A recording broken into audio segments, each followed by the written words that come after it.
Job 25, versículo 1. Respondió Bildad suita y dijo, el señorío y el temor están con él. Él hace paz en sus alturas. ¿Tienen sus ejércitos número? ¿Sobre quién no está su luz? ¿Cómo pues se justificará el hombre para con Dios? ¿Y cómo será limpio el que nace de mujer? Y aquí que ni aun la misma luna será resplandeciente, ni las estrellas son limpias delante de sus ojos. Cuánto menos el hombre, que es un gusano, y el Hijo de Hombre también gusano. Que el Señor bendiga esta lectura de su palabra en cada uno de nuestros corazones. El tema o el título que yo he dado a lo que vamos a meditar en esta mañana con la ayuda del Señor es la pregunta del millón. La pregunta del millón. Esta frase, la pregunta del millón, es algo que fue nombrado por primera vez a través de la televisión o un programa de la televisión en los Estados Unidos, en un concurso en que los participantes pudieran ganar hasta $1,000,000 contestando correctamente todas las preguntas. Pero con el paso del tiempo, esta frase ha llegado a ser conocido como algo que tenemos o que vemos necesario a contestar preguntas realmente difíciles y complicadas. Para nosotros en esta mañana, la pregunta del millón es la misma que Bildad, aquí el compañero de Job, está planteando en el versículo 4 de este pasaje que acabamos de leer, donde dice Bildad, ¿cómo pues se justificará el hombre para con Dios? Tan importante es esta pregunta, que es la que debe estar haciendo todo ser humano sin excepción. Por lo tanto, es la pregunta que tú y yo debemos estar haciéndonos a nosotros en esta mañana. Y de hecho, con la ayuda del Señor, lo vamos a hacer ahora. Pero, ¿por qué es tan importante esta pregunta? Porque su respuesta bíblica soluciona el problema más básico, más grave que tiene el ser humano. ¿Cuál es este problema? El problema del pecado. Por esto pongo énfasis concretamente en la frase la respuesta bíblica. La respuesta bíblica es lo que nos interesa. ¿Por qué? Porque todas las demás respuestas, y hay muchísimas respuestas de toda categoría con respecto a esta pregunta, y todos ellos igualmente son completamente equivocados. Pero lo que es peor, que esas respuestas equivocadas no simplemente están equivocados, es que la consecuencia que llevan precisamente a la muerte eterna, a la eterna separación de Dios. Por el contrario, la respuesta bíblica garantiza la vida eterna. Entonces, lógicamente, es imprescindible para nosotros en esta mañana descubrir, con la ayuda del Espíritu Santo, descubrir la respuesta bíblica a esta pregunta del millón. En primer lugar, vamos a considerar lo que esta pregunta revela. Fijaos que dice, ¿cómo pues se justificará el hombre para con Dios? Está subrayado lo que es el problema aquí, está subrayado con la palabra pues. ¿Cómo pues o cómo entonces se justificará el hombre para con Dios? Esta palabra pues o entonces nos está obligando a considerar lo que venía antes. No solo aquí en el contexto inmediato, no solo en el contexto del libro de Job, sino en el contexto de la palabra de Dios. Fijaos en los versículos 2 y 3, que donde Bildad, hablando de Dios, dice: el señorío y el temor están en él, es decir, en Dios. Él hace paz a sus alturas, tienen sus ejércitos número. ¿Sobre quién no está su luz? Bildad aquí está subrayando un atributo de los muchos atributos que hay de Dios. Nos está dando una descripción concreta en cuanto a la soberanía de Dios. Dios es soberano, Él es el creador. Él es el quien está preservando toda su creación. Soberanamente, Dios está obrando segundo tras segundo en la vida de todo este universo.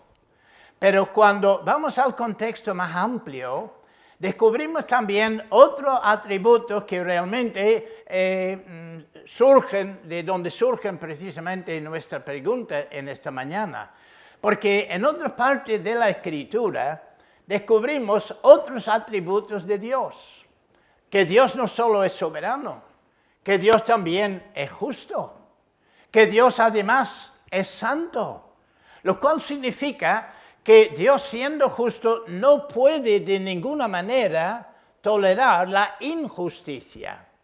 Y que Dios, siendo santo, de ninguna manera puede tolerar lo que es pecaminoso, porque todo eso está en contra de su naturaleza. Por eso, Bildad aquí lanza enseguida otra pregunta. Dice: ¿y cómo será limpio el que nace de mujer? En los versículos 5 y 6 sigue con su razonamiento. Dice: he aquí que ni aun la misma luna será resplandeciente, ni las estrellas son limpias delante de sus ojos.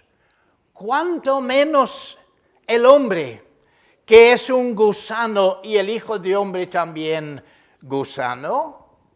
Fijaos que ya que ha establecido quién es esta persona de Dios, este Dios soberano, este Dios justo, este Dios santo, a continuación empieza a enfocar el hombre que originalmente fue creado en la imagen de Dios.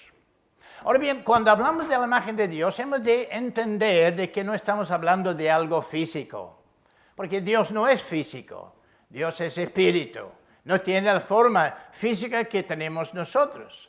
Entonces, lo que está enfatizando cuando habla de la imagen de Dios en el hombre creado por Dios, está hablando de características espirituales.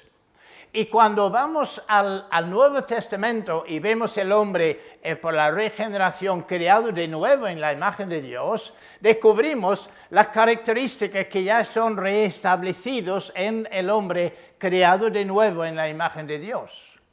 Entonces entendemos que en la imagen de Dios el hombre originalmente era justo.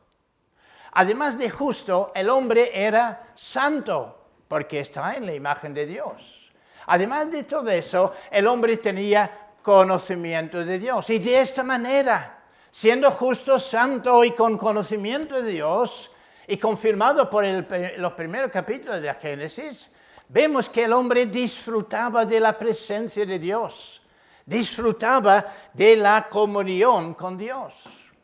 Pero tristemente, cuando llegamos al capítulo 3, descubrimos que el hombre no seguía en este estado de inocencia, en este estado de perfección, sino que el hombre levantó en rebeldía contra su Creador. En otras palabras, el hombre cayó del estado en que estaba creado en el principio. Y ahora, en este estado de caído, el hombre se encuentra totalmente contrario. La imagen de Dios, podemos decir, está borrado, está destruido en el sentido más importante, en el sentido de que el hombre ya no es capaz de poder disfrutar de la comunión con Dios, ni es capaz de estar en la santa presencia de Dios. ¿Por qué? Porque en su rebelión contra Dios, el hombre se quedó injusto. El hombre se quedó también corrompido por el pecado y quedó en un estado de ignorancia. Y en este estado todos nosotros hemos llegado a este mundo. Y en este estado todo ser humano vive si la gracia de Dios no opera en su vida. Su pecado los convirtió en enemigos de Dios y por lo tanto merecedores del eterno castigo de Dios. En el versículo 6, Bildad sigue aquí describiendo lo que es esta condición y lo resume con una sola palabra, la palabra gusano. Está hablando, está describiendo lo que somos ahora ante los ojos santos de Dios. Dice, fijaos que está repetido 2 veces y cuando Dios repite algo en su palabra es para dar énfasis especial. Y entonces leemos aquí en este versículo 6, cuánto menos el hombre, que es un gusano, y el Hijo de Hombre también gusano. Su mensaje no puede ser más claro. Está diciendo que el hombre ahora en su pecado ante los ojos de Dios es depravado, es corrompido por su pecado, es pecador. Y esta descripción lo vemos reiterado y repetido a lo largo de toda la Escritura, pero este mensaje se revela quizás en ningún lugar más claro que en la profecía de Isaías, donde el Señor a través de su profeta está describiendo el pueblo de Israel, el pueblo que había tenido muchos privilegios, muchas bendiciones de parte del Señor, pero un pueblo rebelde.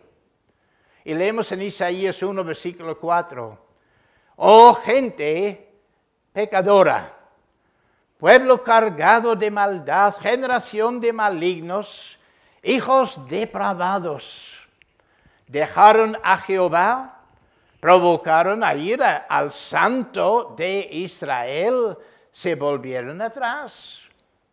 ¿Por qué queréis ser castigados aún? ¿Todavía os rebelaréis?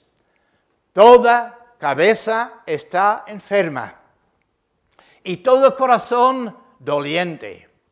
Desde la planta del pie hasta la cabeza no hay en él cosa sana, sino herida, hinchazón y podrida llaga, no están curados ni vendadas ni suavizados con aceite. Fijaos en esta descripción, porque está subrayando el hecho de que cada facultad de nuestra alma, cada parte de nuestro ser está contaminado, está depravado por causa del pecado. Y el Espíritu, por ejemplo, en el capítulo 3 de Romanos, en el versículo 10, dice, como está escrito, está citando del Antiguo Testamento, precisamente del Salmo 14. Y dice, como está escrito, no hay justo, ni aun uno. No hay quien entienda. No hay quien busque a Dios. Todos se desviaron, a uno se hicieron inútiles. No hay quien haga lo bueno, no hay, ni siquiera uno. Fijaos que no solo aquí hay un sobreénfasis en cuanto a lo que es esta condición, sino que está describiendo algo universal. Nadie escapa de esta descripción. Tú no escapas, yo tampoco escapo de esto, porque así es como Dios nos describe ante su justicia y su santidad. Por esto, tú y yo, todos somos merecedores de la eterna castiga de Dios, la eterna separación de Dios. Así que cuando dice Bildad aquí, ¿cómo pues? Pues nos está recordando por qué necesitamos esta solución, la respuesta a esta pregunta. Ahora esto nos lleva a considerar, en segundo lugar, precisamente la respuesta bíblica a esta pregunta. ¿Cómo pues se justificará el hombre para con Dios? Bueno, aquí quedamos realmente maravillados y asombrados en cuanto a lo que es la respuesta. Porque la respuesta bíblica es esta. Dios, en su amor, obra de tal manera que deja de culpar al pecador. ¿Os habéis escuchado?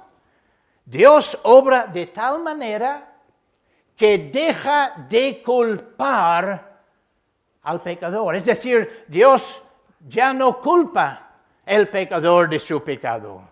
Y no es porque Dios escogió, pasar en alto, no es gran cosa, así que pues lo olvido. En absoluto. En la profecía de Nahum, capítulo 1, versículo 3, dice, Jehová no tendrá por inocente al culpable. Jehová no tendrá por inocente al culpable. Entonces, otra vez la pregunta, ¿cómo pues se justificará el hombre para con Dios?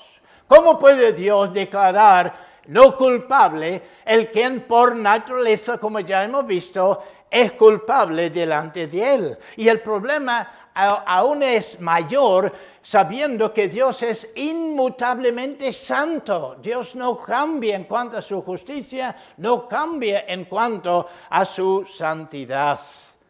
Tan santo es que leemos en en Habacuc capítulo 1 versículo 13, muy limpio eres de ojos para ver el mal, ni puedes ver el agravio.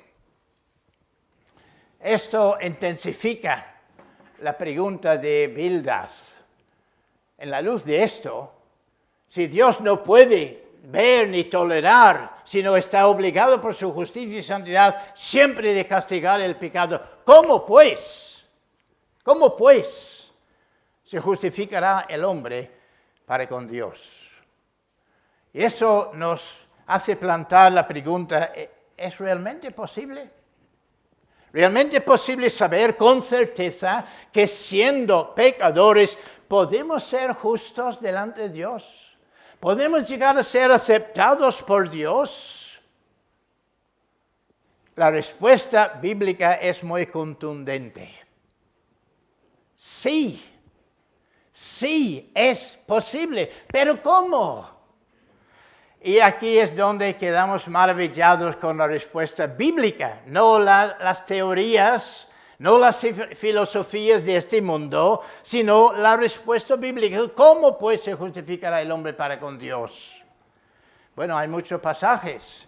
Y en primer lugar vamos a leer en Gálatas capítulo 2, versículo 16, donde dice, sabiendo que el hombre, subrayadlo, el hombre no es justificado por las obras de la ley, sino por la fe de Jesucristo. Nosotros también hemos creído en Jesucristo para ser justificados por la fe de Cristo y no por las obras de la ley, por cuanto por las obras de la ley nadie será justificado.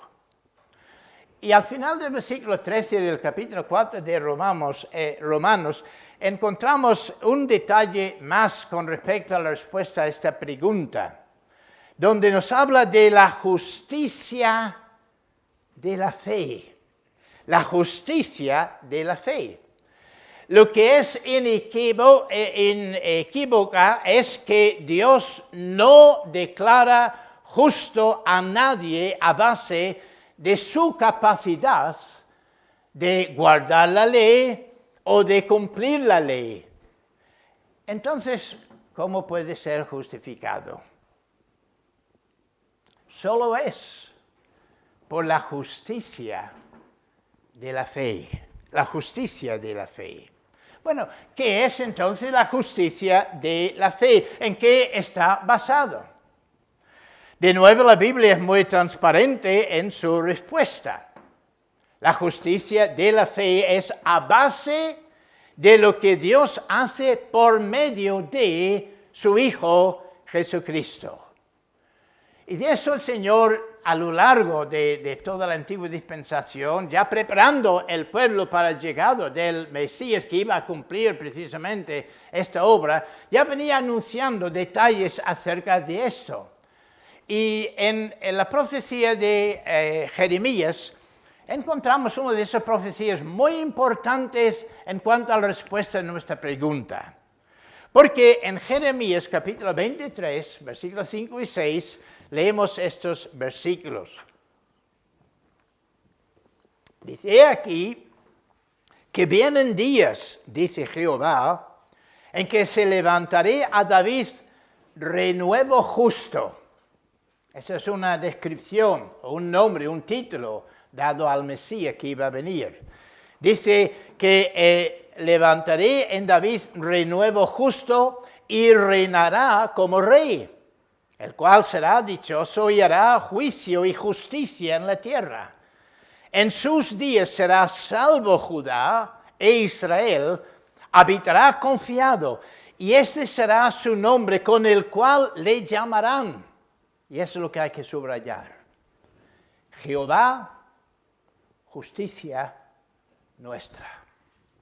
Jehová, justicia nuestra. Esto es la justicia de la fe. Y eso es la justicia precisamente que tú y yo necesitamos para ser aceptados delante de Dios. No es una justicia lograda por nosotros a través de nuestros actos morales, a través de nuestros actos espirituales. A través del profeta Isaías, el Señor también enfatizó esto al pueblo de Israel, porque ellos tienen la misma tendencia que la gente de hoy día de pensar que a través de sus propias obras, sus, entre comillas, buenas obras, logran ser aceptados delante de Dios. Y entonces este fue el mensaje del Señor a través de Isaías. Isaías 64, versículo 6. Todos nosotros somos como suciedad, y todas nuestras justicias como trapo de inmundicia. Y caímos todos nosotros como la hoja, y nuestras maldades nos llevaron como viento. Todas nuestras justicias como trapo de inmundicia. ¿Qué hacemos con trapos sucios? Los tiramos a la basura porque no sirven para nada. La única justicia que asegura ser aceptado por el Señor y declarado justo delante del Señor es la justicia que el Señor mismo provee. Jehová, justicia nuestra. Fijaos lo que dice esto, porque es muy importante. No dice Jehová justicia. Y además, si hubiera dicho esto, hubiera dicho una gran verdad, porque Jehová es justo.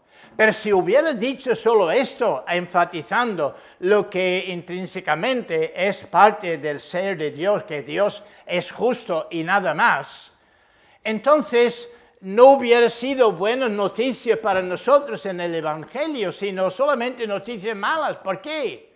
Porque Dios nos está declarando su justicia y por ser justo tiene que condenar nuestros pecados y punto. Pero gracias a Dios no es el mensaje.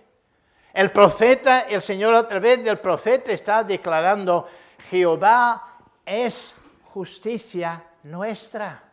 No está enfatizando en este caso lo que es este atributo, la justicia de Dios, sino está hablando de la justicia que Dios en su Hijo Jesucristo ha provisto con el fin de que nosotros seamos vestidos con su justicia para ser aceptados y declarados justos delante de Él.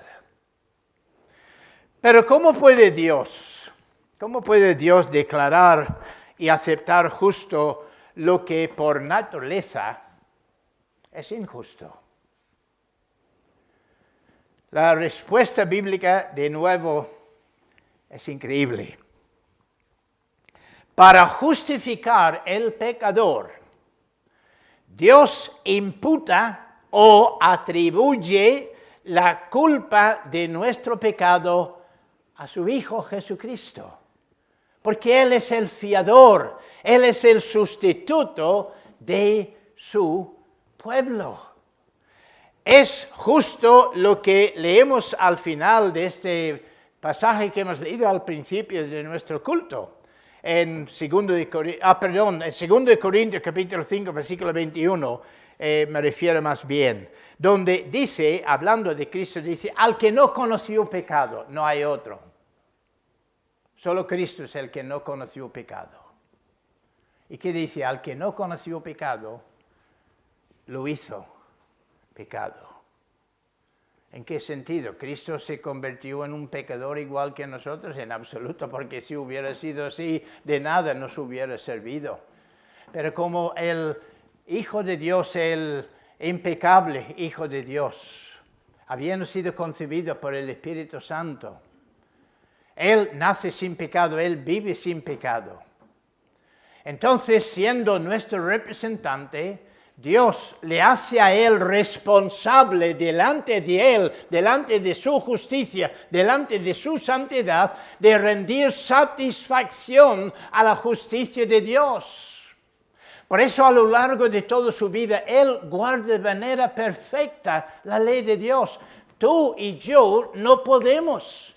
Quebrantamos diariamente la ley de Dios en nuestros pensamientos, con nuestras palabras, con nuestros hechos. Es imposible para nosotros guardar la ley de Dios, pero no hay justicia si la ley de Dios no es guardada. Eso es una proyección o una revelación de lo que es la voluntad de Dios, del Dios santo y justo.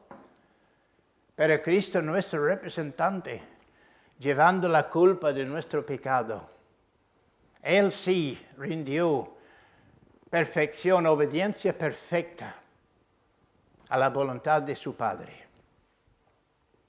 Pero fue más lejos todavía, porque como nosotros ya habíamos quebrantado esta ley, esto tiene que ser reparado. ¿Cómo? Dios dijo al hombre al principio, en el día que comieres, en el día de tu desobediencia, ciertamente morirás. Y no estaba hablando solamente de la muerte física o la muerte espiritual. Estaba hablando también de la muerte eterna, de la eterna separación de Dios. Por lo tanto, para poder reparar esto, Cristo cargado de nuestro pecado como nuestro fiador, nuestro sustituto, fue a la cruz.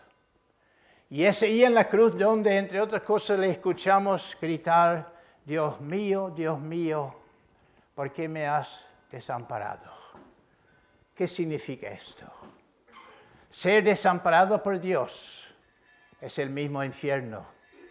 En otras palabras, Cristo, cargado de nuestra culpa, nuestro pecado, allí en la cruz, recibió el castigo de Dios en nuestro lugar. Lo que tú y yo debiéramos recibir, Cristo lo recibió por nosotros. Él sufrió, el justo por los injustos. Sufrió en nuestro lugar y así rindió satisfacción completa. Pagó en su totalidad toda nuestra deuda, toda nuestra culpa.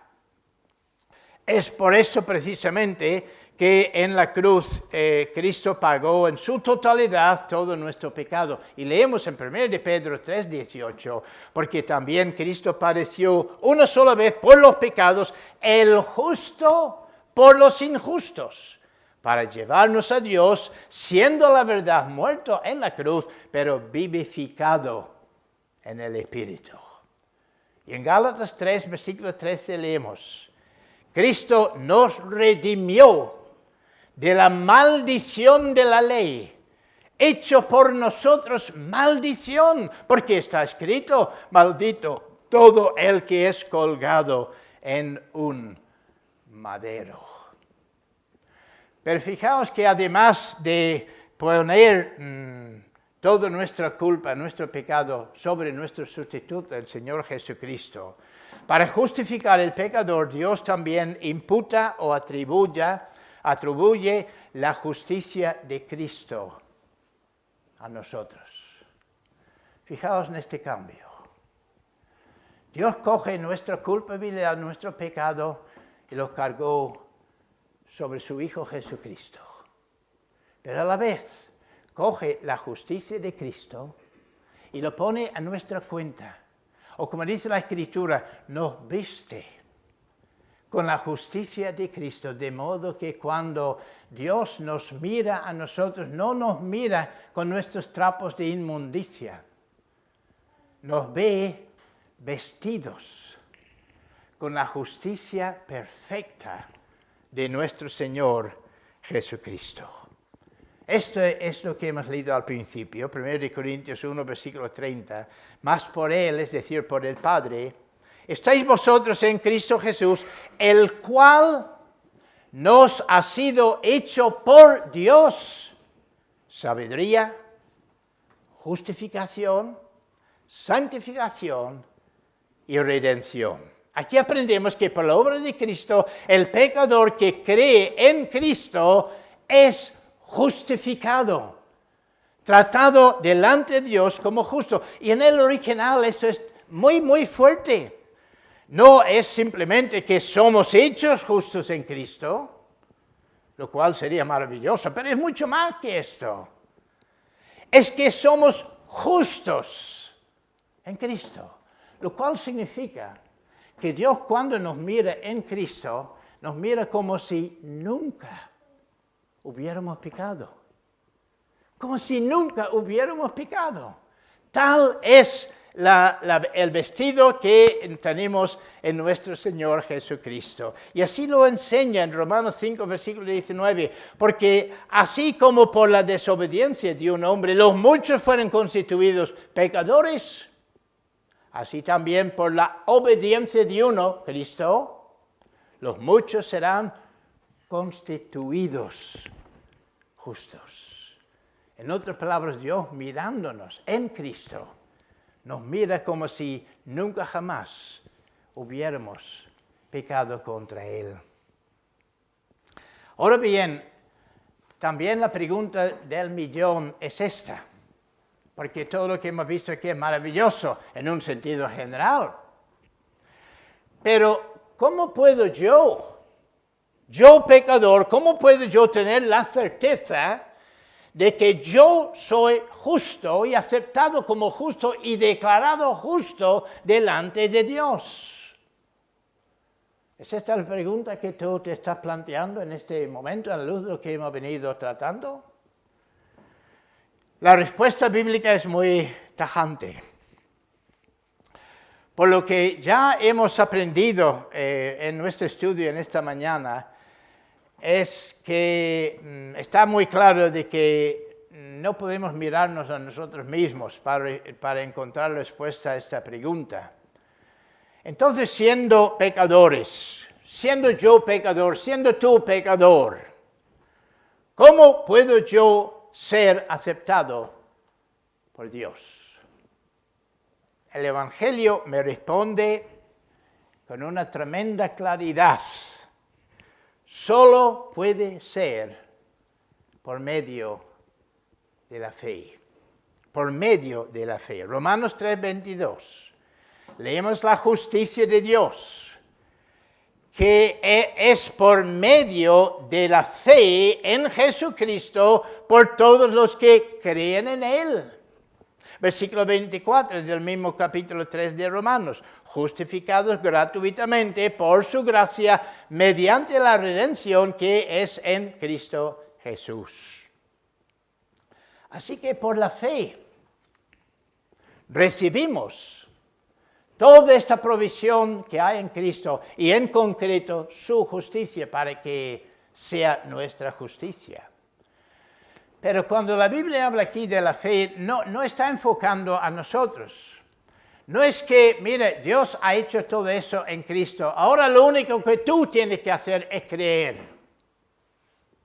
Pero ya hemos visto que el pecado nos ha dejado en tal condición de que somos incapaces, ni siquiera capaces de creer. Por eso la Biblia nos dice que la fe es un don, un regalo de Dios. Por gracia sois salvos por medio de la fe. Y esto no de vosotros, pues es don de Dios, no por obras, para que nadie se gloríe. Entonces, si es un don de Dios, ¿dónde puedo yo recibir este don? ¿De qué manera puedo yo recibir este don? Romanos 10, versículo 17. Nos dice así que la fe es por el oír, y el oír por la palabra de Dios. ¿Os dais cuenta? ¿Dónde estamos en esta mañana? Donde la palabra está siendo predicada. Estamos justo en el lugar de recibir este don de Dios, que es por medio de la palabra de Dios, poder recibir este don y así pues recibir esta justicia de Cristo que necesitamos para ser aceptados delante de Él. Ahora, concluyendo, la pregunta del 1000 para ti es esta. ¿Eres justo delante de Dios? ¿Eres justificado? Si es así, ¿a base de qué? ¿A base de qué estás justo, declarado justo delante de Dios? ¿Es a base de tu propia justicia? ¿O a base de la justicia que hay en Cristo? Porque si no es la justicia de Cristo recibida por la fe, entonces estás todavía injusto delante de Dios. Estás todavía en tus pecados, lo cual significa que eres injusto, lo cual significa que sigues siendo merecedor del castigo de Dios en el infierno. Esto no es algo trivial. Estamos tratando dónde vamos a estar en la eternidad futura. Si en este mismo instante, y que Dios no lo quiera, Dios te llamare a su propia presencia, ¿qué será el veredicto de Dios sobre ti? ¿Justo o injusto? Depende. ¿En qué justicia estás confiando? Si es tu propia justicia, trapo de inmundicia ante Dios, nada cuenta, nada sirve. Pero si estás hablando de la justicia perfecta que Cristo logró a través de su vida, su muerte, su resurrección y ahora su intercesión en el cielo, entonces eres justo delante de Dios. Quiere decir de que si hay alguien que todavía en esta mañana puede tener alguna duda, alguna cuestión sobre su corazón con respecto a este asunto, por favor, que no dejes este lugar en esta mañana. Habla conmigo, habla con cualquiera de los hermanos que están aquí. Será un gozo para nosotros abrir la Escritura, profundizar aún más este tema. Pero lo más importante es que tengas esta certeza, esta seguridad, que eres justo delante de Dios. Termino con las palabras del apóstol Pablo que hemos leído también en Romanos 5, los 2 primeros versículos. Justificados, pues, por la fe, tenemos paz para con Dios por medio de nuestro Señor Jesucristo, por quien también tenemos entrada por la fe a esta gracia en la cual estamos firmes y nos gloriamos en la esperanza o en la certeza de la gloria de Dios. Oremos a Él.